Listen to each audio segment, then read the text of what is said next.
পিঙ্কি কিচেনে সবাইকে স্বাগত জানাই। আজকে আমি এখানে পনিরের একটা রেসিপি শেয়ার করছি। গরম জলের মধ্যে নুন আর একটু চিনি দিয়ে পনিরটাকে ভিজিয়ে নিলাম। ক্যাপসিকামগুলি ভালো করে কেটে এরকম করে কেটে কিউবের আকারে ধুয়ে নিলাম। মটরশুঁটিগুলি ধুয়ে নিয়েছি। আর এখানে মিক্সির জারে আদা কাঁচা লঙ্কা 3টে দিলাম। ঝাল যার যার টেস্ট অনুসারে দেবেন। মগজদানা, পোস্ত, কাজু বাদাম নিয়েছি, মিক্সার করে নিয়ে আসছি। আর এখানে কড়াইতে দিয়ে দিয়েছি সাদা তেল, সঙ্গে আমি একটু বাটার ব্যবহার করব। বাটারটা দিয়ে দিলাম। গোটা এলাচ দারচিনি দিয়ে দিচ্ছি।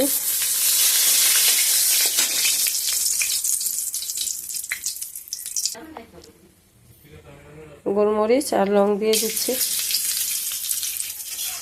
তারপর দিয়ে দেব মটরশুঁটিটা, তারপরে দেব মশলাটা। মটরশুঁটিটা দিয়ে দিলাম। একটু ভাজা না হলে তো একটা কাঁচা গন্ধ লাগবে, তার জন্য আমি আগে দিলাম। আপনারা ইচ্ছা করলে মশলার সাথেও দিতে পারেন। আমি একটা কথা বলতে ভুলে গেছি, আমি এখানে আমন্ড দুধের সাথে আমি পোস্ত, মগজদানা এগুলো পেস্ট করে নিলাম। তার থেকে আর বেশি ভাজার দরকার নেই। একটু নাড়াচাড়া করে মিক্সিতে পেস্ট করা মশলাটা দিয়ে দিচ্ছি। যেহেতু কাজু বাদাম ব্যবহার করেছি, নিচে লেগে যেতে পারে, খুব সাবধানে নাড়াচাড়ার মধ্যে থাকতে হবে। এখন মিক্সির জারটা ধুয়ে একটু জল দিয়ে দেব। আমি হলুদ ব্যবহার করব না, দিয়ে দিচ্ছি একটু কাশ্মীরি লঙ্কা গুঁড়ো।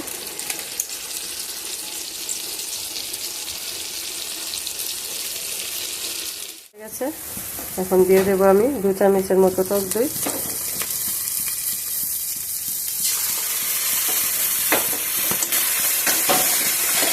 এখন দিয়ে দেবো ক্যাপসিকামগুলি, দিয়ে একটু নাড়াচাড়া করে মিক্সির জারটা দিয়ে একটু জল দিয়ে দেবো।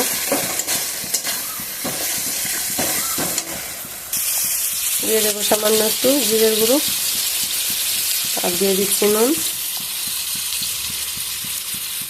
দিয়ে একটু নাড়াচাড়া করে নিচ্ছি। আর বন্ধুরা, যদি আমার এই রেসিপিটা আপনাদের ভালো লেগে থাকে, একটা লাইক অবশ্যই করবেন। আমার চ্যানেলটাকে সাবস্ক্রাইব করে আমার পাশে থাকবেন। দেখুন বন্ধুরা, দেখতে খুব সুন্দর লাগছে কিনা। খুব ভালো লাগে। রুটি, পরোটা, ভাত, নান সব কিছুর সাথে জাস্ট জমে যায় এরকম একটা পনিরের রেসিপি। যারা পনির খেতে ভালোবাসে না, ওরাও খাবে এইভাবে রান্নাটা করলে।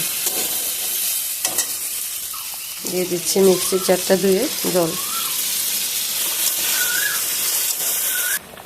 দিয়ে দিচ্ছি একটু চিনি, উপর দিয়ে একটু বাটার দিয়ে দিচ্ছি। কসুরি মেথি ছড়িয়ে নামিয়ে নিচ্ছি।